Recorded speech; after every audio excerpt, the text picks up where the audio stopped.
Well, here we are. Friday 10th of April 1998. The final tense few minutes before this throbbing V8 jumps into life. Thank you on the call there.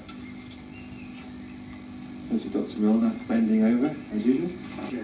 I must say, the level of optimism this afternoon is reasonably high. There are just some final adjustments to the coil to be made, and then we're very much hoping we can have a start-up. I'll just give you a small indication of the amount of work that's gone into this project. I think it's an opportune moment to pause now while the final stages are being progressed. Here we have an interior shot showing the hastily arranged wiring loom. I am reassured that this is purely for a start-up position and that the broom will also be removed in the road-going version. Just pan to an item that's been causing particular concern this morning. And I think you would just make out the word oil on that particular light. Okay.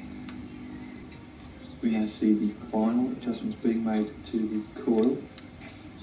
Professional at work.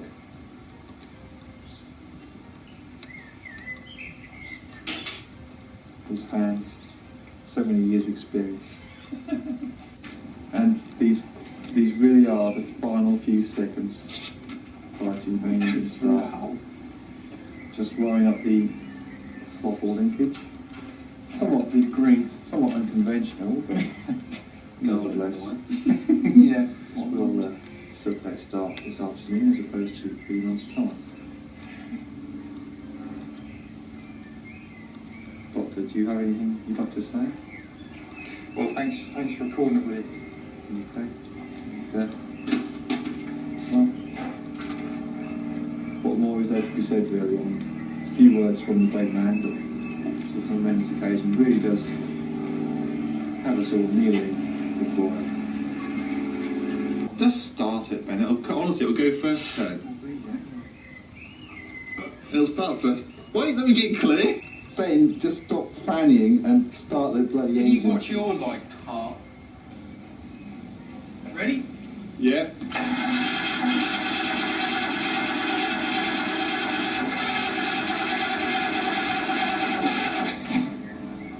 Yeah, I'll get on that. Mind your arm.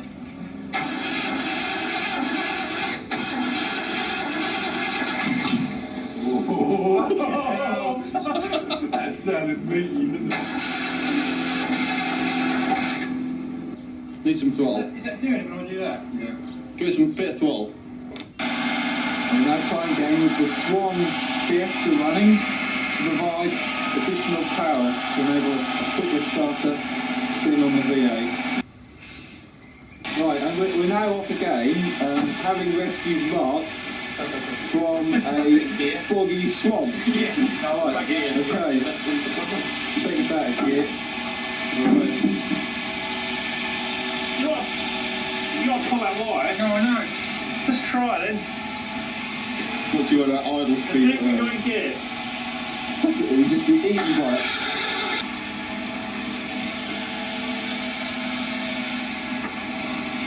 Wait, what's that? Is that minutes? It's very long. Wait a minute, wait. Nothing. Nothing.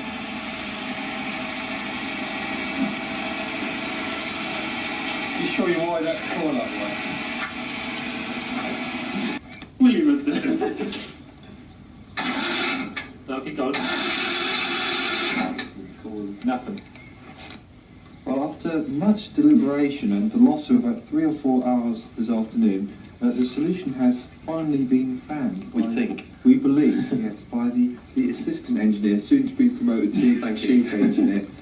If you could just go through the solution, please. Yes, well, what happened here is that both pieces of wire, both the one at the top of the condenser and the one coming from the other end of the coil, should have gone round this plastic piece here and then fitted on so it was isolated from the post.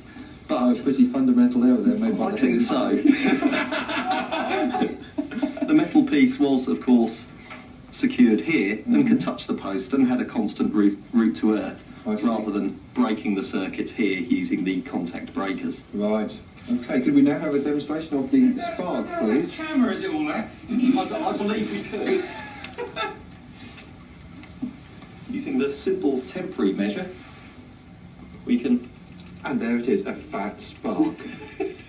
Well, thank you very much. That's a wonderful demonstration and it's of some quite fundamental concepts, really. But perhaps, I mean, some revision should take place now and again. I can't remember which switch does what. Oh, no. He's flapping there. He is, isn't he? Look. Just go another electrical check.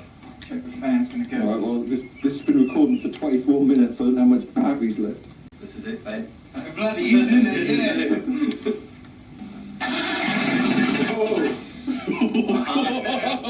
There's smoke on that back there. What a beast!